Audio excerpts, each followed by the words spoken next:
વડોદરામાં દીક્ષાંત પરેડ સમારોહ તાલીમ લીધેલા 374 લોકરક્ષક પુરુષ મહિલાઓ ફિલ્ડમાં ઉતરશે. ઇન્ડોર આઉટડોરમાં શ્રેષ્ઠ કામગીરી કરનારનું સન્માન.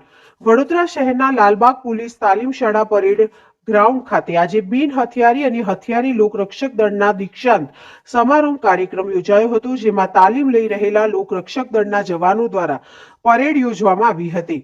આ પરેડમાં મુખ્ય અતિથિ વિશેષ તરીકે પોલીસ મહાનિરીક્ષક સંદીપસિંહની આગેવાનીમાં સમગ્ર કાર્યક્રમ યોજાયો હતો. તાલીમ બાદ ફિલ્ડ વર્કમાં જોડાશે. વડોદરા પોલીસ દ્વારા યોજાયેલા દીક્ષાંત પરેડ સમારંભમાં હથિયારી અને બિન હથિયારી લોકરક્ષક દળ દ્વારા દીક્ષાંત પરેડનું આયોજન કરવામાં આવ્યું હતું. આ કાર્યક્રમમાં પોલીસ મહાનિરીક્ષક સંદીપસિંહ અને એનબી પટેલ નાયબ પોલીસ અધિક્ષકની ઉપસ્થિતિ સમગ્ર દીક્ષાંત સમારંભનું આયોજન કરવામાં આવ્યું હતું. આ સમારંભમાં તાલીમ લઈ રહેલા 374 જેટલા પુરુષ અને મહિલાઓ તાલીમાર્થીઓ આજે તાલીમ બાદ હવે પોતાના ફિલ્ડ વર્કમાં જોડાશે. આઉટડોરમાં શ્રેષ્ઠ કામગીરી. આ કાર્યક્રમમાં તાલીમ લઈ રહેલા બિન હથિયારી અને હથિયારી લોકરક્ષક દળના તાલીમાર્થીઓ છેલ્લા 8 મહિનાથી આકરી કસોટી બાદ હવે પોતાની કારકિર્દીની નવી શરૂઆત કરવા જઈ રહ્યા છે. આ કાર્યક્રમમાં તાલીમ દરમિયાન ઇન્ડોર તેમજ આઉટડોરમાં શ્રેષ્ઠ કામગીરી કરનાર પ્રથમ 3 તાલીમાર્થીઓને ઇનામ આપી સન્માન કરવામાં આવ્યું હતું. 1955 થી વડોદરા પોલીસ તાલીમ શાળાની શરૂઆત થઈ. આ અંગે પોલીસ મહાનિરીક્ષક સંદીપસિંહે જણાવ્યું હતું કે આજે 167 હથિયારી લોકરક્ષકો, 207 બિન હથિયારી લોકરક્ષકો અને કુલ મળીને 374 લોકરક્ષક, જેમાં 125 મહિલા લોકરક્ષક અને 249 પુરુષ લોકરક્ષક સામેલ છે.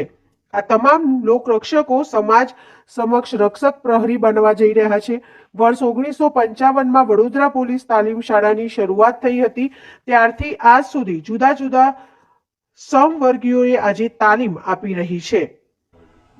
આજરોજ વડોદરા પીટીએસ ખાતે બિન હથિયારી અને હથિયારી લોકરક્ષકોના 2023ના દીક્ષાંત પરેડ સમારોહના આયોજન કરવામાં આવ્યા, જેમાં 374 જેટલા તાલીમાર્થીઓએ પોતાની 8 મહિનાની તાલીમ પૂરી કરીને અને હવે ફરજ બજાવવા જઈ રહ્યા છે.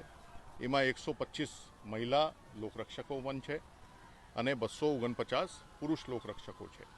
ખૂબ આનંદની વાત છે કે કઠિન પરિશ્રમ કર્યા પછી ઇન્ડોર અને આઉટડોરની તાલીમ લીધા પછી આજ એ લોકો પોતપોતાની જિલ્લાઓમાં યુનિટ્સમાં ફરજ બજાવવા માટે આજે જ રવાના થઈ રહ્યા છે.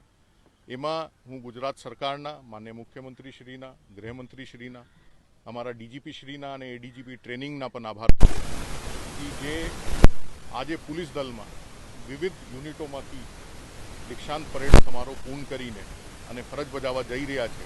એનાથી જે ગુજરાત પોલીસની તાકાત છે તે વધુ મજબૂત બનશે